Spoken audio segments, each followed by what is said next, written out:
VPN alternatives. VPNs are beneficial for individual users. VPNs are not always the best option for businesses. It adds a layer of risk and must be monitored for suspicious activity. It's an added risk that breaks the no privilege model used in secure systems. Instead of working with a VPN, businesses could choose to implement identification and access management. Provider incorporates network credentials with remote servers and makes the secure connection a part of the corporate environment. For example, Amazon Web Services has an identification and access management service that can be used to connect with its remote servers. Privileged access management.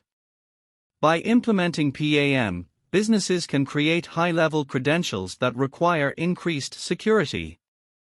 Credential strategies include rotating keys frequently, 12-character passwords, system obfuscations, and better data access controls. Vendor privileged access management.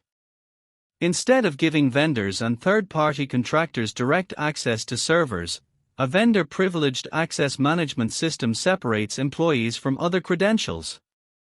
By separating these credentials, organizations can more closely monitor activity by third-party vendors and contractors who might not secure credentials as closely as they should.